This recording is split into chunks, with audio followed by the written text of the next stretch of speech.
మంచిగా ఉన్నది.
Police station పరిధిలోనే చాలా మారుమూల ప్రాంతం సార్.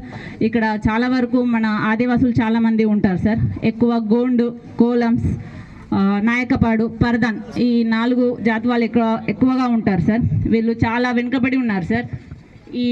ఈ దుప్పట్ల పంపిణీ కార్యక్రమం, నిత్యావసర వస్తువుల కార్యక్రమం ఇక్కడ ప్రజలకు చాలా విధంగా ఉపయోగపడుతుంది సార్. వెనుకబడి ఉన్నారు సార్. ఇక్కడ ఉద్యోగస్తులు కూడా చాలా తక్కువ సార్. ఇక్కడ మన దగ్గర నుంచి చదువుకొని ఉద్యోగం తెచ్చుకున్న వాళ్ళు 2 ఉన్నారు సార్. ఒకరు మన దగ్గర హోంగార్డ్గా చేస్తున్నారు సార్ భారత్, ఒకరు ఆశా వర్కర్గా చేస్తున్నారు సార్. వీళ్ళకి తమరు చెప్పిన విధంగా తమరిచ్చిన ఇన్స్ట్రక్షన్ పరంగా పల్లె నిద్ర కానీ లేకపోతే కమ్యూనిటీ కాంటాక్ట్ ప్రోగ్రామ్ కానీ మిగిలిన వివిధ అవేర్నెస్ ప్రోగ్రామ్స్ని కల్పించి వీళ్ళకి అన్ని రకాలుగా మేము సహాయం చేస్తున్నాం సార్. వీళ్ళకి ప్రతి ఒక్క దాని గురించి, ప్రభుత్వ పథకాల గురించి, వాటి గురించి మా తరపున మాకు తెలిసినంత వరకు వీళ్ళకి అవగాహన కల్పిస్తున్నాం సార్.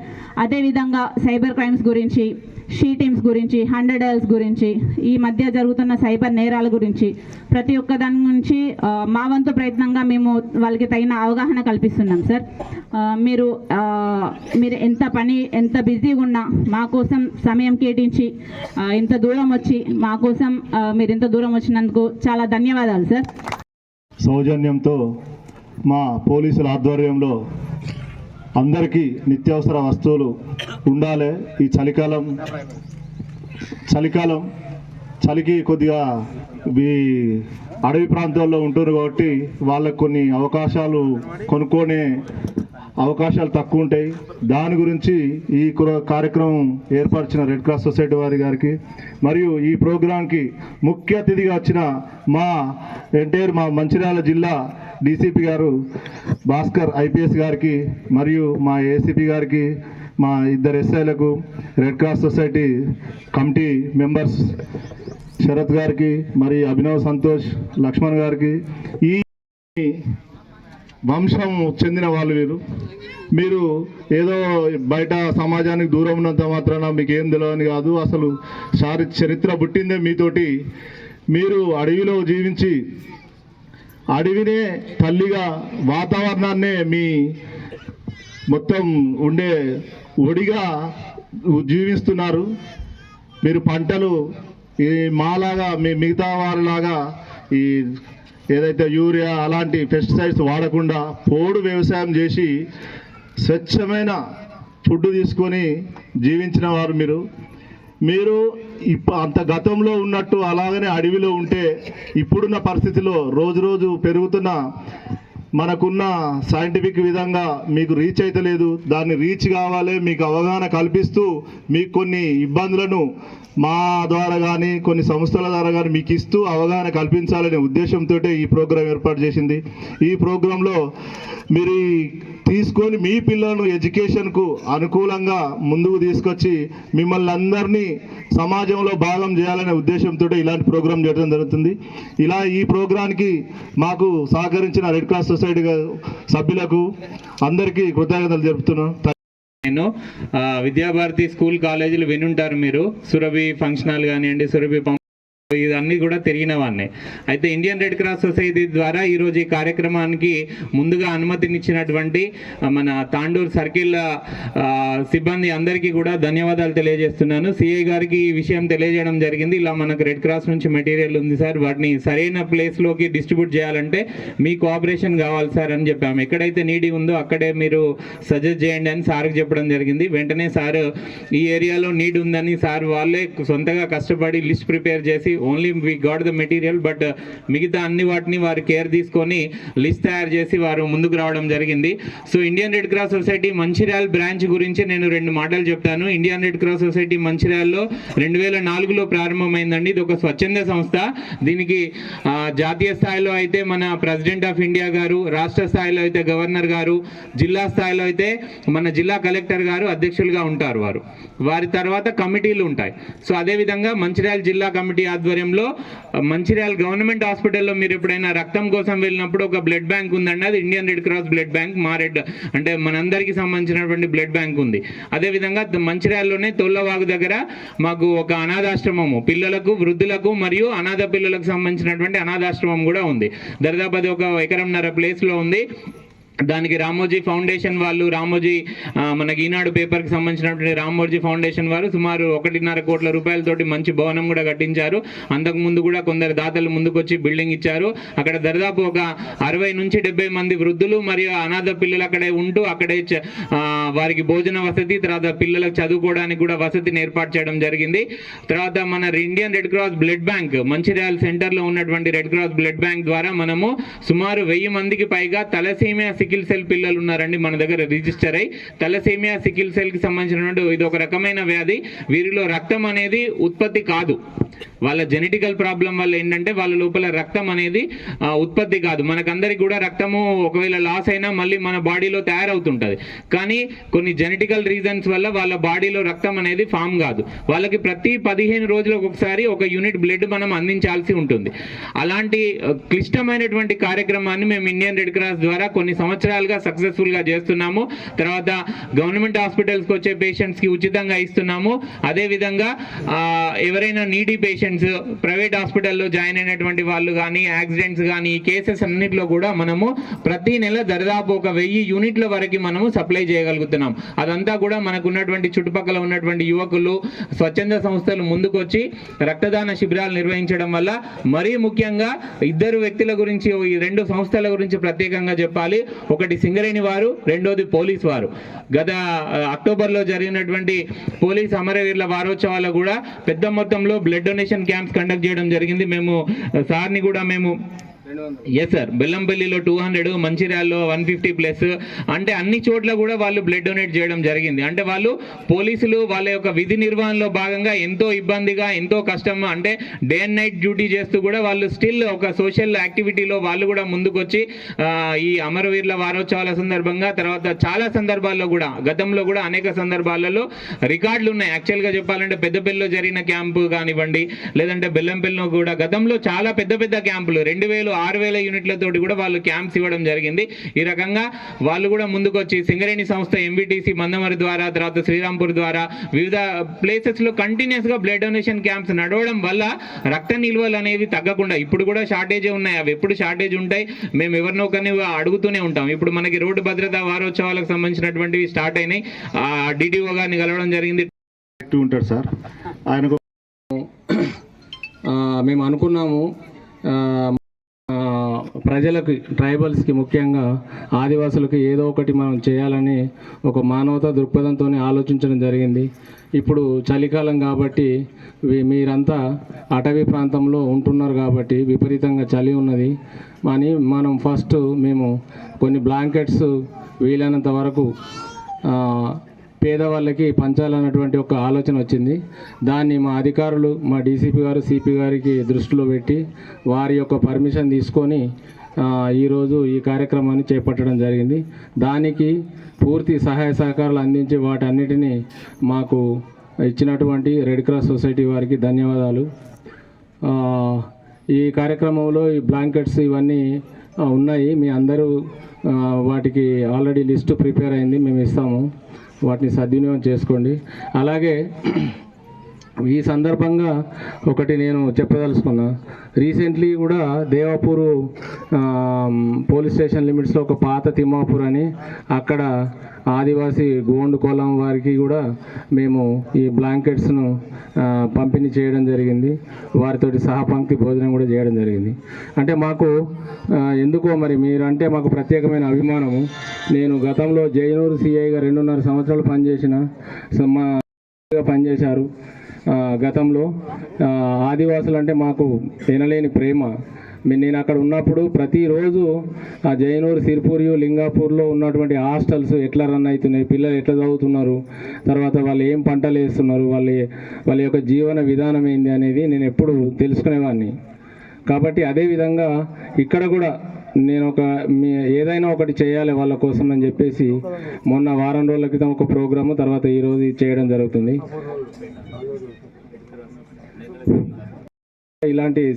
ఇట్లాంటి ప్రోగ్రామ్ చేయడం జరిగింది నన్నెల మండలంలో.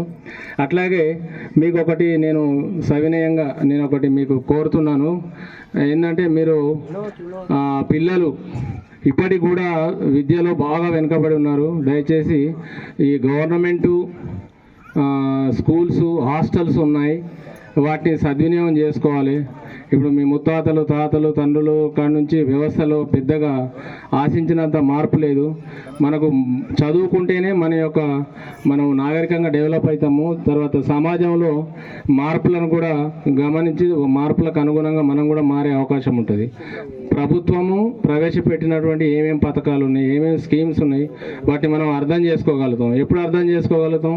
చదువుకుంటేనే అర్థం చేసుకోగలుగుతాం. కాబట్టి నేను ముఖ్యంగా విద్య, వైద్యం రెండే మనకు ముఖ్యంగా. మనం ఒక మనిషి డెవలప్ కావడానికి మనకు మంచి చదువు ఉండాలి, తర్వాత మనకు వైద్యం ఉండాలి. మీరు ఇప్పటి నుంచి మీ పిల్లల్ని ఎవరైనా హాస్టల్లో జాయిన్ చేయాలనుకున్నా, మీకు తెలియకపోవచ్చు, కంప్లీట్గా గవర్నమెంట్ హాస్టల్స్ ఉంటాయి, అక్కడ తిండి పెడతారు, బట్టలు ఇస్తారు, అన్ని సౌకర్యాలు ఉంటాయి. మా మాదారం ఎస్ఐ గారు కానీ, తాండూరు ఎస్ఐ గారు కానీ, మా తాండూరు సిఐ గారు కానీ మీరు చెప్పండి, మీ పిల్లల్ని హాస్టల్లో వేయాలనుకున్నా, స్కూల్లో వేయాలనుకున్నా మేము 100% సహకారం చేస్తాము. దానికి ఎల్లవేళలా మీరు ఎప్పుడు వచ్చి అడిగినా కానీ మేము పూర్తిగా సహకరించి మీ పిల్లల యొక్క విద్య కోసం మేము ఏమైనా చేయడానికి సిద్ధంగా ఉన్నాము. చదువుకుంటేనే మనకు మార్పు వస్తుంది. మనం చదువుకుంటే ఏమవుతుంది, పిల్లలు మీరు కష్టపడి చదువుకుంటే పెద్దోళ్ళ డిగ్రీ వరకు కనీసం చదువుకున్నా కానీ రిజర్వేషన్లో జాబులు వస్తాయి, ఉద్యోగం వస్తాయి, డబ్బులు వస్తాయి, మీరు మంచి ఇల్లు కట్టుకోవచ్చు, కారు కొనుక్కోవచ్చు, జీవితాన్ని కొంచెం సుఖంగా గడపవచ్చు. కాబట్టి మీకు ఈ విద్య గురించి మీరు ఎప్పుడు మీ పిల్లలకి ఏది కావాలన్నా మాకు అడిగితే మేము తగిన విధంగా సహాయ సహకారాలు అందిస్తాము. అట్లాగే వైద్యం కూడా తాండూరు మాదానికి ఎంతో దూరంలో లేదు, ఇంటీరియర్ ప్లేసే కానీ మరీ ఇంకా కొన్ని విలేజ్ లాగా తిరియాని, జైనూరు, సిర్పూర్ లాగా అంత మారుమూల ప్రాంతమేం కాదు. కాబట్టి ఏదైనా చిన్నగా ఫీవర్, జ్వరం లాంటిది ఇంకేదైనా జబ్బులు వస్తే మీరు ఈ భూత వైద్యాలు, మంత్రాలు అలాంటి జోలికి వెళ్ళకుండా ఇమ్మీడియట్గా దవాఖానకు పోయి మీరు వైద్యం చేయించుకోవాలి. అలాంటి వైద్యానికి కూడా ఏమైనా మీకు అవసరాలు ఉంటే మమ్మల్ని మా పోలీస్ అధికారులను సంప్రదిస్తే మేము తగిన విధంగా సహాయ సహకారాలు అందిస్తాము. సో ఈనాటి కార్యక్రమానికి ఇంత ఎత్తున మీరు వచ్చారు, చాలా సంతోషము. మీ యొక్క ఆదరణ, మీ యొక్క రిసీవింగ్ చూస్తే నా మనసు నిజంగా ఉప్పొంగిపోయింది. మీ అందరికీ ప్రత్యేకంగా ధన్యవాదాలు. అందరికీ థ్యాంక్ యూ. రెసిడెన్షియల్ ఎట్లా జాయిన్ కావాలి, అక్కడ చదువు ఎట్లుంటుందో నాకు తెలుసు. మీరు దయచేసి నన్ను వచ్చి అడిగితే మీకు క్లియర్ గైడ్ చేస్తా, ఆ స్కూల్లో జాయిన్ చేయించే బాధ్యత కూడా తీసుకుంటా. ఈ స్టేజ్ మీద చెప్తున్నా. ఇప్పుడు ఆత్రం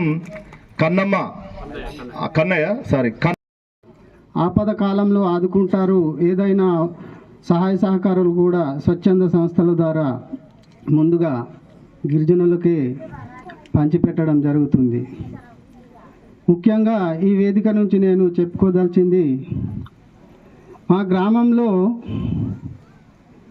చాలామంది మామూలుగా 1వ తరగతి నుంచి 10వ తరగతి వరకు బాగానే చదువుకుంటూ 10వ తరగతి కాగానే పిల్లలు వివిధ వ్యసనాలంటే మామూలు గంజాయి, డ్రగ్స్ అటువంటివి కాకుండా ఎక్కువగా ఈ పాన్ పరాగ్, గుట్కాలు ఇలాంటి వాటికి అలవాటు పడి వారి విద్యాభ్యాసాన్ని కూడా మర్చిపోయి వాళ్ళు చదువుకోవడానికి దూరం అవుతున్నారు. అటువంటి వారికి నేను ఈ వేదిక నుంచి సలహా ఇచ్చేది ఒకటే, ముందుగా తల్లిదండ్రులు మనం ఏం చేసినామో ఇప్పటివరకు అది ఒక్క లెక్క. ఇప్పుడు కంపల్సరీ మనకు ప్రభుత్వం అన్ని విధాలుగా 1వ తరగతి నుంచి డిగ్రీ వరకు, టెక్నికల్గా మనకు డిప్లొమా నుంచి ఇంజనీరింగ్, ఎంబీబీఎస్ వరకు ప్రభుత్వం మనకు ఫీజులు కట్టి చదివిస్తుంది. మనం దీన్ని గుర్తెరగక మా దగ్గర ఏమున్నది, మేమెందుకు చదివిపియాలి, మా దగ్గర చదివిపియాలంటే బాగా పైసలు అవుతాయి, మా దగ్గర లేవు అని ఈ రకంగా చాలామంది ఇక్కడ కూర్చున్న వాళ్ళందరిలో కూడా ఇలాంటి భ్రమ ఉంది. అట్లాంటి వాటిని వదిలిపెట్టి ఇప్పుడు ప్రభుత్వం అన్ని విధాలుగా మన తిండి నుంచి బట్ట వరకు అన్ని చూసుకుంటూ మనకు అవసరమైనటువంటి పాఠ్య పుస్తకాలు కానీ ఇంకేమైనా అవన్నీ కూడా ప్రభుత్వం మనకు ఖర్చు పెడుతుంది. అందుకే ప్రజలందరూ కూడా పైసల గురించి ఆలోచించకుండా మన పిల్లలను ప్రభుత్వ రెసిడెన్షియల్ స్కూల్స్ కానీ, కాలేజెస్ కానీ, డిగ్రీ కాలేజీలు వచ్చినాయి. ఇప్పుడు గవర్నమెంట్ మెడికల్ కాలేజీలు కూడా ప్రతి జిల్లాకు ఒక మెడికల్ కాలేజ్ ఉంది. మన ఈ గ్రామాల నుంచి కనీసం ఒక్కరిద్దరైనా ఎంబీబీఎస్ డాక్టర్లు కావాలి. ఆ విధంగా నేను కోరుకుంటున్నాను. ఎందుకంటే మామూలుగా ఈ మంచిర్యాల జిల్లాలో మన ఆదివాసులు తక్కువగా ఉన్నారు. తక్కువగా ఉండడమే కాకుండా ఉద్యోగాలు కూడా ఎంపిక కాకపోవడానికి మనం చదువులో వెనుకబడి ఉండటమే. మామూలుగా ఉట్నూరు కానీ, ఆసిఫాబాద్ కానీ, ఆదిలాబాద్ కానీ ఆ ఏరియాలలో మన ఆదివాసి సోదరులు సోదరిమణులు చాలామంది ఉద్యోగాల్లో ఎంపికయ్యి ఇప్పటికీ వాళ్ళు కొంచెం జీవితాలను మార్చుకున్నారు. మనం కూడా మంచి మంచి చదువులు చదివి మంచి మంచి ఉద్యోగాలు సంపాదించుకోవాలి. సహకారంతో ఏర్పాటు చేసిన ఈ కార్యక్రమానికి వచ్చిన మీ అందరికీ, ప్రజాప్రతినిధులకు, ఇక్కడ మాట్లాడిన వాళ్ళందరూ మీరు చెప్పింది అర్థమైంది అనుకుంటా. నర్సాపూర్ గ్రామ పంచాయతీ పరిధిలో దాదాపు 17 గూడాలు ఉన్నాయి. 17 గూడాలు ఉన్నాయి, గిరిజన గూడాలు. ఇందులో మా ఎస్ఐ మాదారం గారు చెప్పినట్లు 2 మాత్రమే ప్రభుత్వ ఉద్యోగులు ఉన్నారు. అందులో ఒకరు మా డిపార్ట్మెంట్లో పనిచేసే హోంగార్డ్ ఆఫీసరు, ఇంకొకరు మీ మధ్య ఆరోగ్యానికి గోలీ బిల్లలు ఇచ్చే ఆశా వర్కర్ అని చెప్పారు. ప్రభుత్వము ఇప్పటి వరకు దాదాపు 30-40 సంవత్సరాల నుంచి ట్రైబల్ ఆశ్రమ పాఠశాలలు, రెసిడెన్షియల్ పాఠశాలలు ఇవన్నీ ఇస్తున్నారు. అన్ని డిపార్ట్మెంట్లు మీ సేవలోకి వచ్చినాయి. కానీ ఇప్పటి వరకు ఇద్దరే రావడం అనేది చాలా బాధాకరం. దానికి అంత కారణము మనమే. ఎందుకంటే మీరు అనొచ్చు, మేము అడవిలో ఉన్నాము, వెనుకబాటు ఉన్నాము, అందుబాటులో ఏవి లేవు, అందుకనే చదువుకోవట్లేదు, చదువుపించలేదు మా పిల్లల్ని అని. కానీ అది కరెక్ట్ కాదు. ఆదివాసులు అంటే ఈ దేశ చరిత్రకు మూలవాసులు, అన్నిటికీ ముందుండే వాసులు, ప్రతిదానికి స్పందించే వాసులు. మీకున్న చరిత్ర చాలా గొప్పది. చంద్రాపూర్ నుంచి మొదలు పెడితే గోండ్వానా అనేది దాదాపు 10 లక్షల సంవత్సరాల క్రితం కూడా మీ పేరు మీద ఒక శిలాయుగం కాలంలో కూడా మీ పేరు మీద ఒక చరిత్ర ఉంది. గోండ్వానా యుగం అంటారు. ఒక 10 సంవత్సరాల కాలం కింద ఏదైనా రాయి దొరికితే భూమి లోపట దాన్ని గోండ్వానా శిలలు అంటారు. గోండ్వానా శిలలు అంటే ఎన్ని సంవత్సరాల చరిత్ర మీది? కాబట్టి రాజులు ఉన్నారు, ఈ రాజ్యాలను పాలించిన వాళ్ళు ఉన్నారు, కొమరం భీము లాంటి ధైర్యశాలి ఉన్నారు, తన జాతికి కష్టం వచ్చినప్పుడు ఎదిరించి పోరాడే శక్తి ఉన్న కొమరం భీము లాంటి వాళ్ళు ఉన్నారు. వాళ్ళు అలా ఆనాటి కాలంలో పోరాడి సాధించి మీ అందరికీ మనందరికీ మార్గదర్శనం అయినప్పుడు ఇప్పుడు మనకు వచ్చే ఇబ్బంది ఏమున్నది? ప్రభుత్వాలు స్కూల్స్ పెట్టినారు, హాస్పిటల్స్ పెట్టినారు, అంతో ఇంతో అప్పటికంటే ఇప్పుడు రవాణా సదుపాయం ఉంది. అయినా పిల్లల్ని మనము బడికి పంపించట్లేదు. ఇక్కడ ఉన్న తల్లులందరూ చెప్పాలి. నేను ఇక్కడ లాస్ట్ టైము 2017లో 4 నెలలు నేను ఆసిఫాబాద్ డిఎస్పీగా ఉన్నా. అప్పుడు ఈ తిరియాని, కేరిగూడ, గోపెరె, అట్నుంచి లింగాపూర్, ఈ జైనూర్, కెరమేరి ఇవన్నీ తిరిగినప్పుడు అప్పుడు గమనించిందే ఇప్పుడు కూడా సేమ్ ఉంది. ఇక్కడ ఉన్న తల్లిదండ్రులు అందరూ పిల్లల్ని పాఠశాలకు పంపిస్తాము. దసరా దీపావళికి 1 నెల ముందు వచ్చిందంటే ఇప్పుడు సంక్రాంతి తర్వాత బడికి పోతాడు. 3 నెలలు మన గూడెంలోనే ఉంచుకుంటారు మీరు. అది కరెక్ట్ కాదు. చదువు ఎట్లా వస్తుంది? చదువు పంపిస్తారు. అప్పటికిప్పుడు మార్చింది ఏంటంటే పిల్లలు బళ్ళెకు పోతున్నారు, కానీ 4 నెలలు ఇంటి దగ్గర ఉంచుకుంటారు. దాంతో చదువు రావట్లేదు. ఇప్పుడు ఇక్కడ మాట్లాడింది అమృతరావు చాలా చక్కగా మాట్లాడినారు. ఏం చేయాలి అనేది కూడా మీ యువతలనే ఉన్నది. ఇప్పుడు చదువుకొని ఇంతసేపు ఇక్కడ చాలా స్పష్టంగా విషయము మీద అవగాహన చేసుకొని అందరికి చెప్పినారు. మీ ఇక్కడ ఉన్న యువత, ఇక్కడ ఉన్న చదువుకున్న వాళ్ళు ఈవెన్ 10వ తరగతి చదవండి, 8వ తరగతి చదవనియండి, ఉద్యోగం రాకున్నా నెక్స్ట్ జనరేషన్ మీకు ఇప్పుడు చదివే పిల్లల దగ్గరికి వెళ్ళి కూర్చోబెట్టి చదివిపించి అన్నిటికంటే ఎక్కువ రోజు బడికి పోవాలి. నేను ఈ గోండుగూడాలలో అబ్జర్వ్ చేసింది రోజు బడికి పంపం. మనము 4 నెలలు బడికి పంపరు. ఇక్కడ అది ఉత్సవం వస్తుందిగా దండారి, ఆ దండారి కంటే 1 నెల రోజుల ముందు 1 నెల రోజుల తర్వాత ఇప్పుడు సంక్రాంతి పండుగ అయిపోతుంది. అది రావద్దు అందరూ. తర్వాత కొన్ని చెడు అలవాట్లు ఉంటాయి.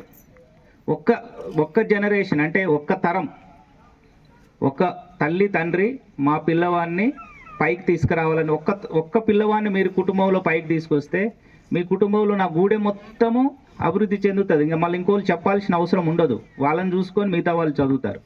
అట్లా ఇక్కడ ఇన్స్పిరేషన్ ఎత్తే ఒక్కరు కూడా వెళ్ళలేదు. ఇంకా మా సిఐ గారికి అండ్ ఎస్ఐ గారికి చెప్తున్నాను, ప్రతి గూడెను సందర్శించండి.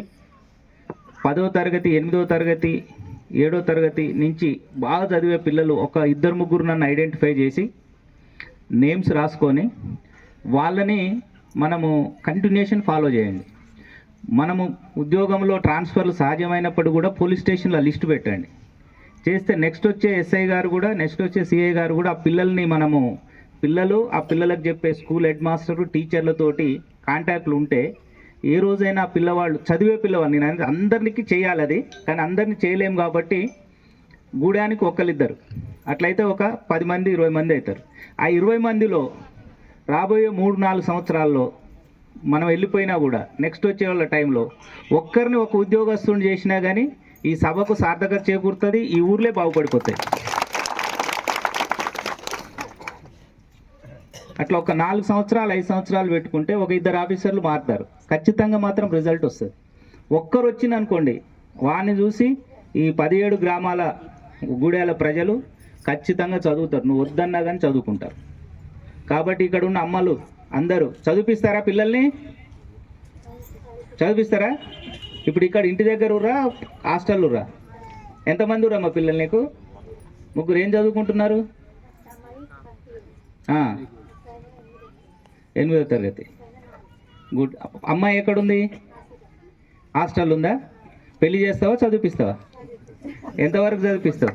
చప్పట్లు కొట్టండి. ఉద్యోగం వచ్చే వరకు చదివిపియాలి. చదువుకునేంత వరకు అంటే ఉద్యోగం వచ్చేంత వరకు. ఇప్పుడు ఇంతకుముందు అమృతరావు చెప్పినట్టు అంతకుముందు 10వ తరగతి వరకు మన గూడెల దగ్గర ఇక్కడనే ఉండే. ఇప్పుడు ప్రభుత్వము మీరు చదివేంత వరకు పోతే ఇంటర్లో హాస్టల్ లేక పిల్లలు మళ్ళీ మీ దగ్గర వచ్చి పనిచేసేది. ఇప్పుడు ఇంటర్కు ఉంది, డిగ్రీకి ఉంది, లాయర్ కోర్సు చదవాలనుకుంటే అది హాస్టల్లోనే ఉన్నాయి, ఇంజనీరింగ్కు హాస్టళ్ళు ఉన్నాయి. కాబట్టి మీరు చేయాల్సింది ఏంటంటే పిల్లల్ని హాస్టల్ నుంచి వస్తే సెలవులు ఎన్ని రోజులు ఉన్నాయి? వారం రోజులు ఉన్నాయి. వారం కాగానే 7వ రోజు కాగానే 8వ రోజు పొద్దునట్టు వాడిని బస్సు ఎక్కిచ్చేసి ఎక్కడికి పంపాలి? స్కూల్కి పంపాలి. ఆ ఒక్క పని చేయండి. మీరు ఏం చేయనవసరం లేదు. వాడు వారం రోజుల సెలవులు వస్తే 8వ రోజు పంపించేసేయాలి. చేస్తారా అట్లా? అదొక్కటే ఉంది. ఇక్కడ ఉన్నారు, మీకు కూడా అన్ని చదువు విలువ తెలుసు. ఇప్పుడు గతంలో కంటే వైద్యం ఎట్లా ఉండాలి, చదువు ఎట్లా ఉండాలి అన్నీ మీకు తెలుసు. ఒక్కటే ఏంటంటే పిల్లల్ని రెగ్యులర్గా బడికి పంపడం అనేది ఒక్కటే మైనస్ ఉంది. ఆ సమస్య సాల్వ్ అయితే ఆటోమేటిక్గా మీరే 10 మందికి సహాయం చేసిన వాళ్ళు అవుతారు. ఇక్కడ ప్రతిరోజు మా ఎస్ఐ గారు, సిఐ గారు మీ యొక్క సమస్యలు తెలుసుకుంటూ రెవెన్యూ ఆఫీషియల్స్ తోటి కానీ ఇంకా ఇతర డిపార్ట్మెంట్ వాళ్ళతో కానీ మీకు ఏదైనా ఆపద ఉంటే, మీకు ఏదైనా అవసరాలు ఉంటే ఖచ్చితంగా సహాయం చేస్తారు. నా స్థాయిలో ఏదైనా అవసరం ఉండి కలెక్టర్ గారు నోటీస్ తీసుకెళ్లాలంటే కూడా కలెక్టర్ గారు నోటీసులు పెట్టి జిల్లా స్థాయిలో ఇంట్లో మీ సమస్యలను పరిష్కరించడానికి ముందుంటాం. ముఖ్యంగా రెడ్ క్రాస్ సొసైటీ వాళ్ళకు వేరే వ్యాపారాలు, వేరే కార్యక్రమాలు ఉన్నా కూడా సేవ చేయాలి, ప్రజలకు అందుబాటులో ఉండాలి. మానవ సేవయే మాధవ సేవ. దేవుడికి సేవ చేయడం అంటే మన తోటి సాటి మానవులకు సేవ చేయడమే ముఖ్యం. కాబట్టి అంత మంచి ఆశయంతో వచ్చి మీ అవసరాలు, చిన్న అవసరాలను తీర్చడం కోసం వాళ్ళు కొన్ని వస్తు రూపేణ రావడము అభినందిస్తున్నాను. ముఖ్యంగా ఇక్కడ ఉన్న పటేల్ అందరూ మంచి నిర్ణయాలు తీసుకొని పిల్లల్ని, నేను ఒక్కటే చెప్తున్నాను, విద్యనే ముఖ్యం. విద్య ఉంటే వైద్యం వస్తుంది, చదువు వస్తుంది, డబ్బులు వస్తాయి, అన్నీ వస్తాయి, మంచి ఉన్నతికి వస్తారు. ఇక్కడ ఉన్న వాళ్ళందరూ, ఇక్కడ ఈ స్థాయిలో ఉన్న వాళ్ళందరూ కూడా చదువుకొని పైకి వచ్చిన వాళ్ళే. చదవడం వల్లనే ఇక్కడ కూర్చోబెట్టింది. మీ పిల్లలు కూడా చదివితే ఇక్కడికి వచ్చి కూర్చుంటారు. కాబట్టి మంచి విద్యని మీ పిల్లలకు అందియాలని కోరుకుంటూ ఇంత చక్కటి కార్యక్రమాన్ని, ఇంత మానవతా దృక్పథంతో ఉన్న కార్యక్రమాన్ని ఏర్పాటు చేసిన మాదారం ఎస్ఐ సౌజన్యను and inspector Kumaraswamy, ACP Bellampalli Ravikumar గారిని ప్రత్యేకంగా అభినందిస్తున్నాను. Thank you. Ram Ram.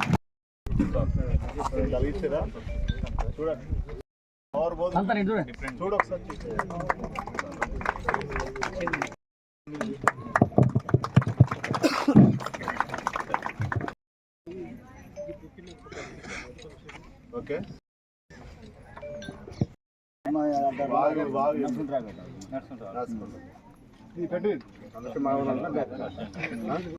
Degree intermediate సరిపోతుంది కదా. కానిస్టేబుల్ ట్రై చేయలే?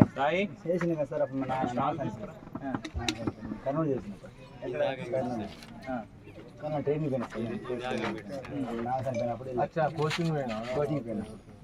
ఇప్పుడు ఎంత వయసు అనేది? ఉంటుంది 20. ఛాన్స్ ఉంటుంది సార్. 5 years ఎగ్జామ్ ఛాన్స్ ఉంటుంది. గట్టిగా ట్రై చేయి. అలవాటు లేదు సార్. వ్యవసాయం చేస్తాను. మళ్ళీ పడతాయి మరి. చూడు వస్తాడు. నాకు అచ్చకాలు ఈ సార్ దగ్గర పో, నాకు అచ్చకాలు గైడ్లు ఇస్తాడు.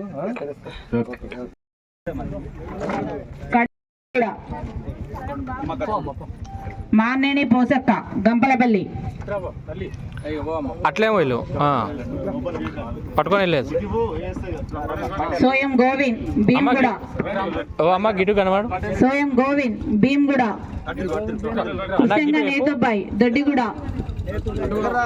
పక్క దగ్గర రమ్మ. కుర్సెంగ నేతుబాయ్.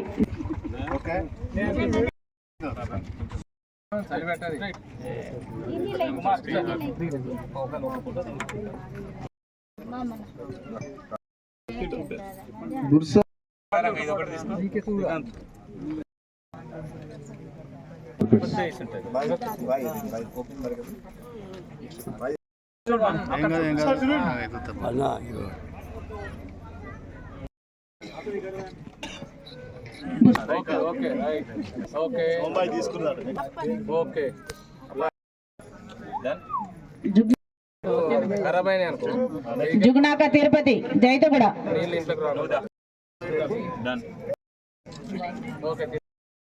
జైనేని అంకవ్వ గంపలపల్లి.